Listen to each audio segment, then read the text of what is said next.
You are going to um,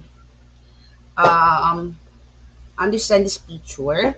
So we do have here covalent bonds and ionic bonds. When it comes to their electronegativity difference, so when it comes to their electrons, so covalent bonds, electrons shared.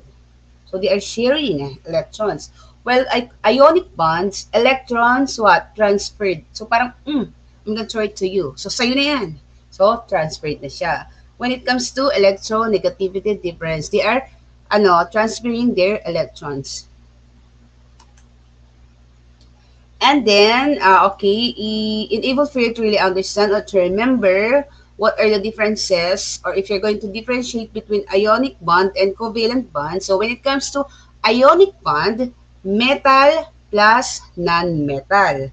While covalent bond, non-metal plus non-metal or metalloid plus non-metal.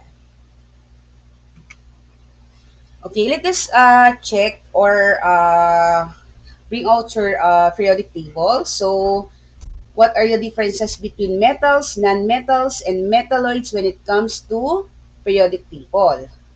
Okay, you have to be familiarized when it comes to which elements are metals, which elements are non-metals, and which elements are metalloids. So, the blue is considered as what? Metal.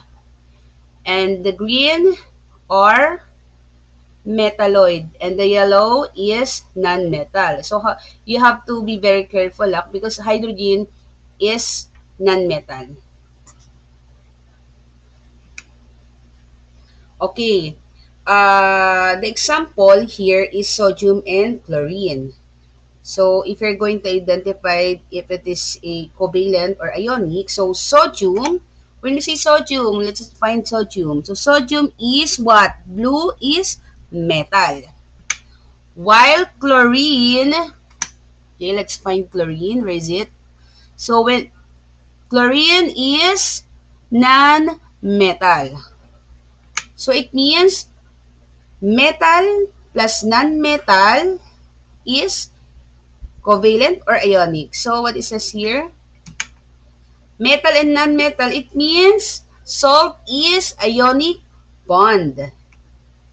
Okay.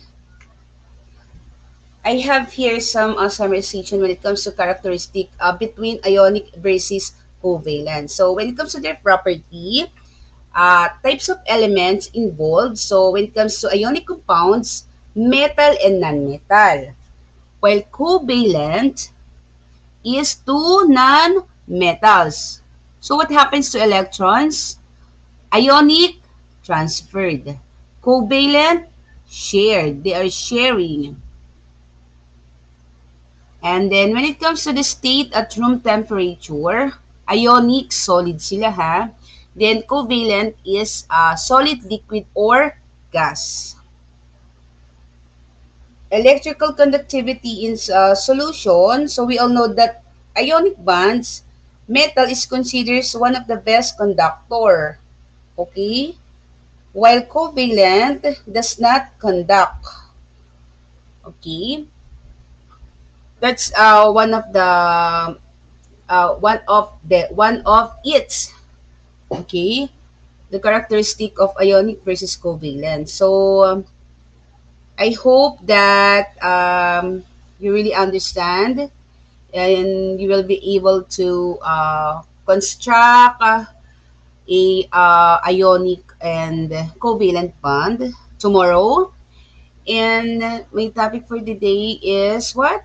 Compound and types of compound. And that's all for today. I hope you'll be able to watch this video, my pre-recorded. And tomorrow, see you tomorrow. I hope that we're gonna have a fun and attentive classes or class tomorrow. And that's all. Thank you for listening, class. Once again, this is Miss Elaine. Goodbye.